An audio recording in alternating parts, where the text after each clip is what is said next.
Greetings. This pen here today is a Montblanc Starwalker Ceramics. So this is a little bit different than most other Montblanc pens that you're probably used to seeing. If you're used to seeing traditional Montblanc pens that look like this Montblanc 149 here, this is obviously quite different. This is a much more contemporary style pen. And it's a pretty neat pen. It's got a bunch of cool features which we shall walk through in the course of this review. It is a heavy pen. It is all metal and some sort of industrial ceramic material.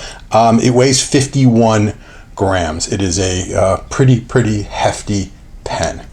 Overall, size-wise, you could see it's a pretty average pen. Here it is compared to a Lamy Safari and a Pilot Metropolitan. So it's just a tiny bit shorter than these fairly average size pens. So the weight for this pen is pretty much all in the material because it is, like I said, this metal ceramic material pen. Okay, so this pen's got a really nice sort of glossy gray metallic finish with sort of this brushed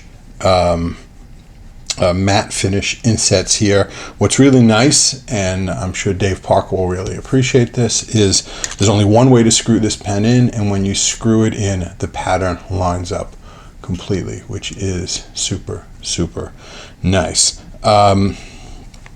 The back of the end of the pen is kind of as a fake piston turning knob. It's not a real piston turning knob, but it does have threads here, and that's because this is a unscrew cap, and you thread to post as well.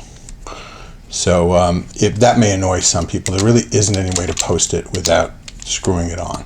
It only takes a second, but there you go. Oh, one other nice thing is when you screw to post, yes, the pattern does line up here as well. The one thing that doesn't line up is the clip does not line up with the orientation of the nib. I do not know if that's just, it's slightly off. So I don't know if that's deliberate or if that's just my pen. It doesn't bother me really at all because it's just only a tiny bit askew.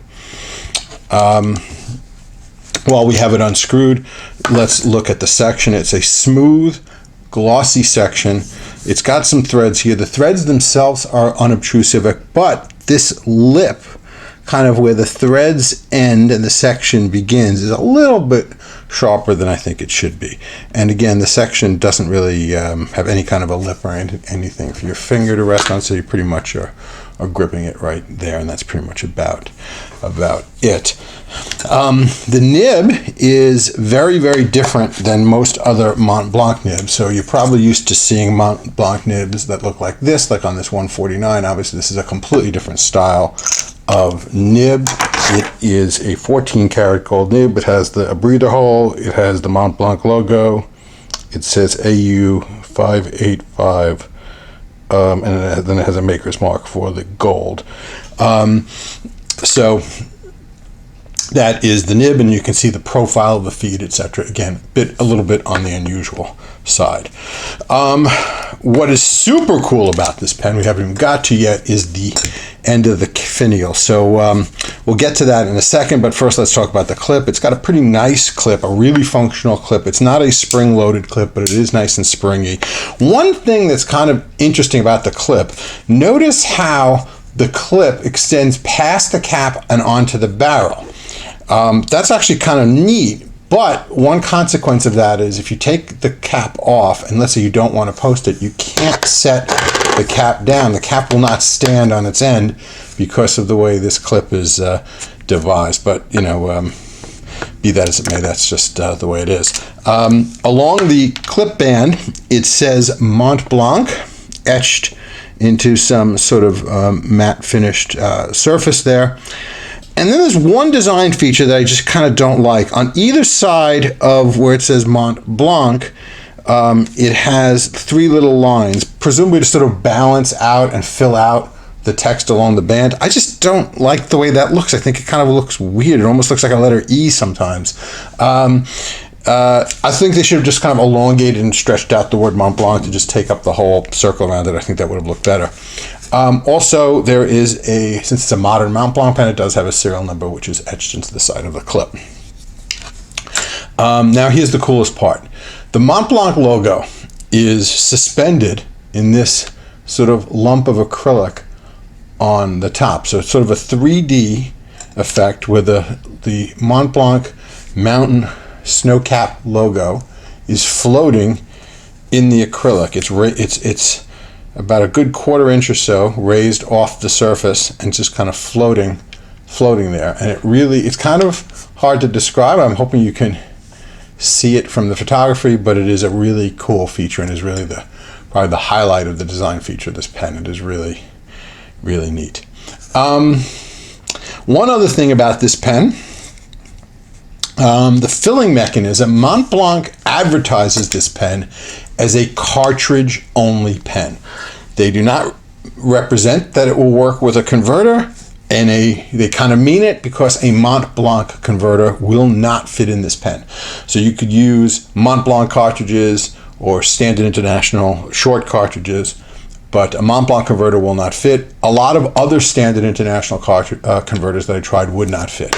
But I wasn't about to take that line down, so I did some experimenting, research, etc., and I was able to find a converter that fit, and it's actually a fairly common converter. A Schmidt K5 converter will fit in this pen, and it works just fine. So if you do get this pen, don't be turned off by the fact that it says cartridge only. A Schmidt K5 converter, which is a inexpensive, readily obtainable converter, works just fine, and I've had no trouble using it in this pen. So that is about it for the features of this pen. But as we always say, pens were meant to write. How does this pen write? I bet you're wondering. We're going to end the suspense right now. Okay, folks. What we're writing with here is a Montblanc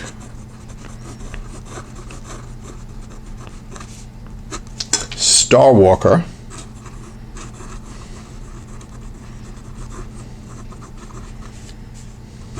ceramics.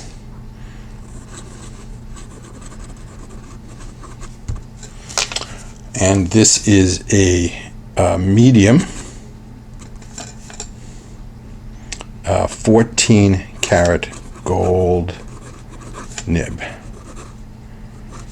And I will say that this nib is actually quite fine for a Montblanc medium. Montblanc nibs tend to run quite on the broad side, but this isn't. This is a solid medium, maybe even a little fine for a medium, but this is a medium nonetheless, and I'm quite happy with it. It is quite smooth,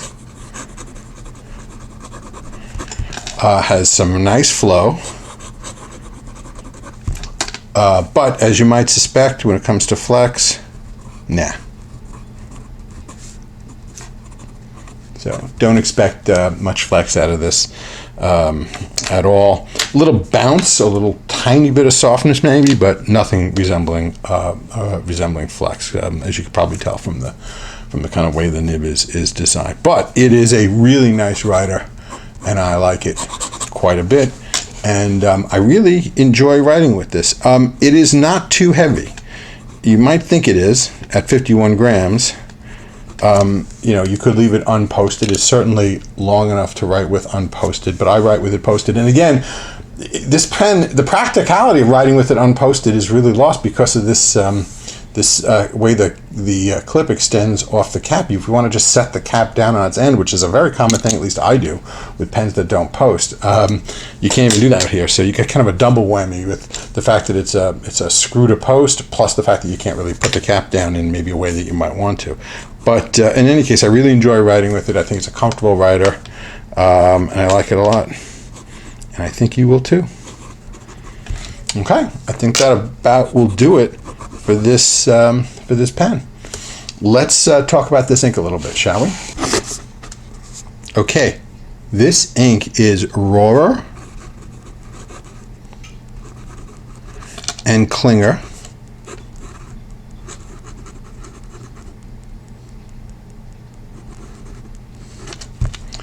And the color is called, it's got a German name, it's called Alt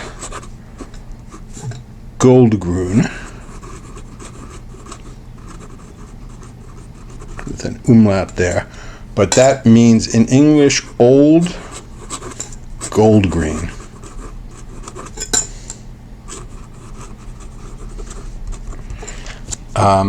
It comes in these nice little 40 milliliter bottles from Rohrer Klingner.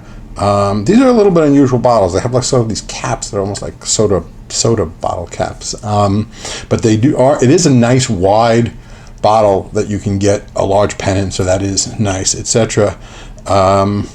And the only complaint I have about Rohrer Klingner inks, it comes just in a bottle. The bottle doesn't come inside a box, so it makes it hard to stack them up on my shelf where I keep my inks. That's a minor complaint, but I will point that. It is there are a handful of ink companies that don't put the bottles in boxes, and this is one of them. But this is a very nice ink. If I had to describe it, the way it looks to me, this is split pea soup.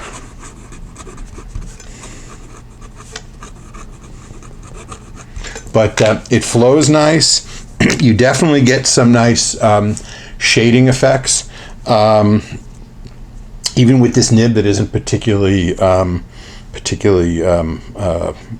broad, etc. But it is a very, very pretty and attractive ink, and I like it quite a bit. And it is quite well behaved. We're not getting smearing.